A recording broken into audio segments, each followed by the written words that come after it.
everyone, let's conclude this Vijay Power series with some of the very important questions जो आपके मन में घूम रहे हैं. How to attempt maximum questions in 2 hours? क्या mindset होना चाहिए पेपर में और क्या क्या चीजें लेके जानी चाहिए. चलिए let's crack it भाई. Finally, सबसे पहले जो आपका फाउंडेशन मैथ्स का पेपर आएगा 100 मार्क्स का, उसमें क्वेश्चंस रैंडम ऑर्डर में आएंगे. ऐसा नहीं हो रहा है एमटीपी जैसा, पहले मैथ्स फिर एलआर फिर स्टैट्स, ऐसा नहीं हो रहा है. पूरे 100 क्वेश्चंस एकदम मिक्स्ड होते हैं. पहला क्वेश्चन एलआर का होगा, सेकंड का स्टैट्स का लास्ट चैप्टर, फिर मैथ्स का second third chapter, something very mix. So ये पहले से पता होना जरूरी, नहीं तो एग्जाम में जाएंगे और एकदम गड़बड़ा जाएंगे यार. Please keep this in mind. So ये बहुत इंपॉर्टेंट है यार कि questions appear in random order. Next, skim through the paper quickly and crack the ones that are familiar. देखो अभी कैसे है ना, मैंने बोला भाई क्वेश्चंस पूरे रैंडम ऑर्डर में, तो आप जैसे, आपके पास रीडिंग टाइम तो है नहीं, जैसे ही क्वेश्चन पेपर आया पूरा क्वेश्चन पेपर पढ़ते नहीं बैठना है, देखते जाइए. फर्स्ट क्वेश्चन लग रहा है नहीं आ रहा छोड़ दो, सेकंड थर्ड फोर्थ नहीं आ रहा छोड़ दो, फिफ्थ आ रहा है हाँ भाई उसको करो. तो जो आपको लग रहा है, जो आपको पहचान का लग रहा है, जो आपको लग रहा है ईजी है, उसको उड़ाते जाओ. अब एक और चीज इंस्टीट्यूट बहुत स्मार्टली आपके साथ खेल रही है. जो आपके 100 क्वेश्चंस है ना, उसमें से स्टार्टिंग के जो 5 से 10 क्वेश्चंस होंगे ना, वो बहुत लेंदी होंगे. भले आपको लगेगा कि भाई यार ये तो एलआर बहुत इजी है, कि बहुत बार कैसा होता है ना, अपन ये माइंडसेट बना के जाते हैं मैं स्टार्टिंग में सब एलआर करूंगा, स्टार्टिंग के एलआर 4-5 एकदम लेंदी क्वेश्चंस, और ये हर बार हो रहा है. आपने वो लेंदी क्वेश्चन समझो एक सीटिंग अरेंजमेंट का क्वेश्चन है, 5-6 लाइन का क्वेश्चन, थोड़ा लेंदी, आप कर रहे पढ़ रहे बना रहे, उसमें आपके 5 से 10 मिनट निकल गए, आंसर आ गया भाई, 10 मिनट निकल गए, स्टार्टिंग के प्रेशर नेक्स्ट लेवल पे जाएगा. सो मेक श्योर, अगर आपका फेवरेट टॉपिक है, अगर लेंदी है, भाई छोड़ दो उसको, बाद में करो. ऐसा सेट करके मत जाओ कि स्टार्टिंग में मैं एलआर उड़ाऊंगा. स्टार्टिंग में वो क्वेश्चंस करो जो क्विकली हो जाएंगे, थियोरेटिकल होंगे. स्टार्टिंग के 10-15 डेफिनेटली थोड़े लेंदी और ट्रिकी रहेंगे, आपको डिस्ट्रैक्ट करने. स्टार्टिंग के 10-15 चाहिए तो छोड़ दो, आगे जाओ फटाफट, या थोड़े पीछे के क्वेश्चंस उठाओ.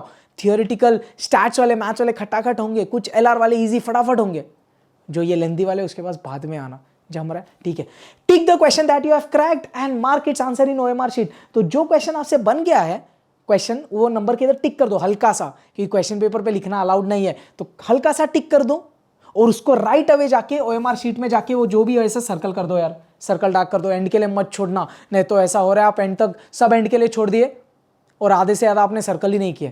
प्लीज वैसा मत करिए. तो right away go ahead and circle it. Make sense. Nextly, मैंने ये क्यों बोला tick the question that you have cracked, क्योंकि ऐसा नहीं हो कि आपने वो क्वेश्चन सॉल्व कर दिया, थोड़ी देर बाद आप फिर से आ रहे हो उसको पढ़ रहे हैं, भाई वो हो गया. Next, don't over spend time initially, see you later. तो इसका मतलब क्या है, जैसे मैंने बोला यार, स्टार्टिंग में समझो थर्ड फोर्थ क्वेश्चन ही ऐसा कोई टाइम वैल्यू ऑफ मनी का आपको दिख गया, आप बोले रहे हो ये तो बहुत पहचान का है, बहुत ईजी है, आप उसको कर रहे बहुत टाइम ले रहा, नहीं आ रहा. क्यों भाई, ऐसा मत, ऐसा अपने ईगो एटीट्यूड पे मत लेना. भाई टाइम वैल्यू ऑफ मनी ये तो बहुत रग में है मेरे, इसको तो मैं उड़ाऊंगा ही, कर रहे नहीं आ रहा, 5 से 10 मिनट निकालने कुछ सेंस नहीं बनता यार. बहुत बार ऐसा होता है, मैंने भी मेरे लाइफ में एक्सपीरियंस किया, आपने भी किया होगा. कभी कभी एग्जाम के प्रेशर में इनिशियली आपको वो इजी वाला क्वेश्चन भी नहीं आ रहा यार, ठीक है उसको छोड़ो, बाद में मिलो आधे घंटे बाद ऐसा होता है, या कुछ समय बाद आने के बाद वो क्वेश्चन पे ऐसा होता है, खटाक देखा और एक्चुअली फटाक से आ गया. So don't fight with the question, see you later, बाद में मिलेंगे भाई, टेंशन नहीं लेना. तो प्लीज वो चीज ध्यान रखिए. कैटेगराइज, अब कैटेगराइज में मैं एक चीज क्या एक्सपेक्ट कर रहा हूँ ना, समझो कुछ चैप्टर्स आपने नहीं किए, 2-3 टॉपिक आपने नहीं किए, या कुछ ऐसा है क्वेश्चन जो आपसे नहीं बन रहा है, आपने क्वेश्चन पढ़ा, आपको समझ में आ रहा है नहीं बन रहा है, उसको वही समय पे उधर हल्का सा कट कर दो, या वो क्वेश्चन नंबर की इधर ऐसा हल्का सा क्रॉस कर दो, ताकि उसके पास देखना ही नहीं है. ऐसा नहीं हो फिर आप दोबारा उस पर, आपको पता है आपको नहीं आ रहा है, फिर भी आप पढ़ रहे हो, टाइम वेस्ट कर रहे हो. क्लियर है. और ऐसा कुछ क्वेश्चन है आपको लग रहा है भाई थोड़ा सा डिफिकल्ट है बट बाद में मेरे से हो जाएगा, तो उधर आप लिख देना बी माने बाद में आएंगे, आप कर लेंगे. पॉइंट समझ रहे हैं आप, राइट. तो जो क्वेश्चंस नहीं करना है आपके सिलेबस के बाहर, मतलब आपने पढ़ा ही नहीं है या बहुत ही आपको लग रहा है, उधर हल्का सा क्रॉस कर दो, उसको देखना ही नहीं यार. और इन केस कोई ऐसे क्वेश्चन है जो आपको लग रहा है कि थोड़ा सा ट्रिकी है, आपसे हो जाएगा, टाइम लगेगा, बी कर दो, बाद में आना उसके ऊपर.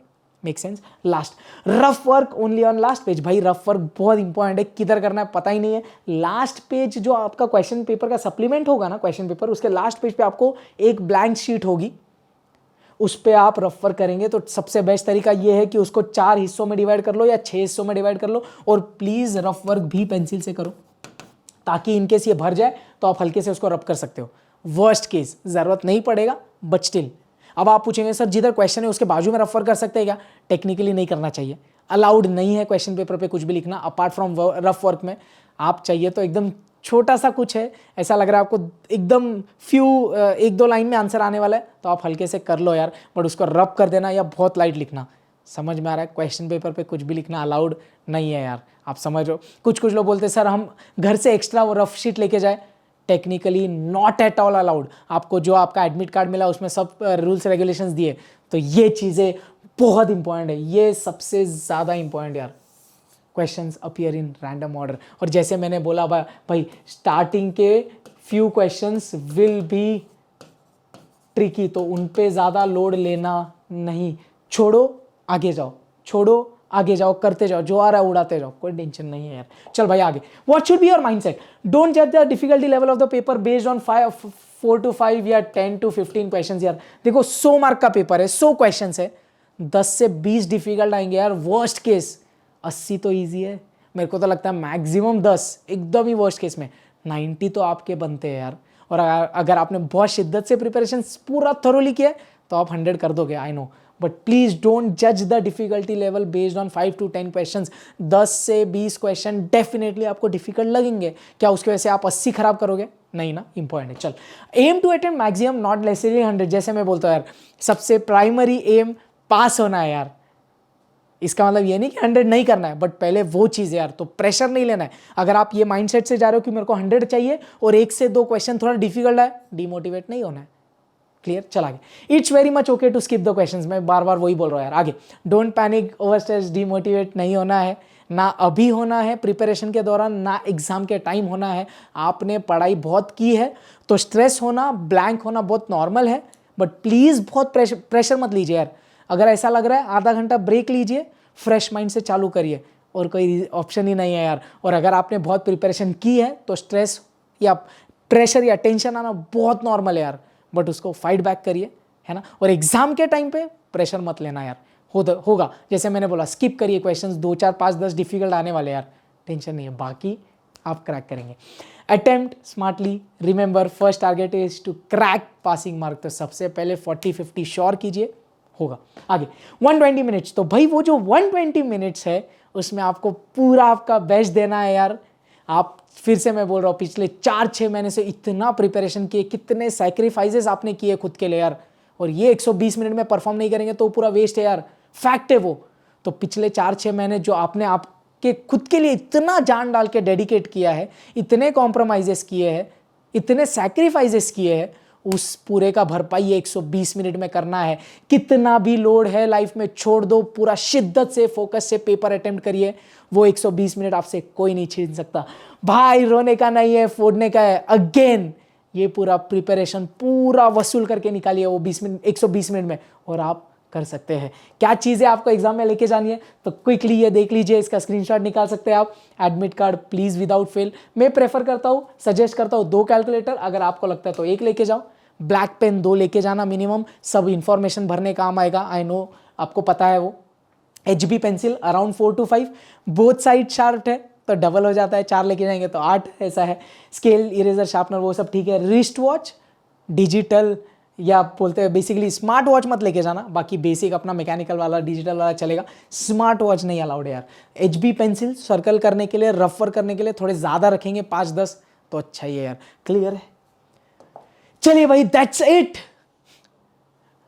प्लीज गिव योर बेस्ट, इतनी मेहनत की है यार, टेंशन मत लो, नॉर्मल है आना, क्योंकि इतना पढ़ाई किया तो प्रेशर आने वाला है। बट मैं फिर से बोल रहा हूं, I believe in you, you believe in yourself, give your best, you will rock, we will rock, फोड़ेंगे, आग लगाएंगे। Don't worry, my blessings are with you. विजय भव। If you have any doubts please put in your comment box. All the best. जय हिंद।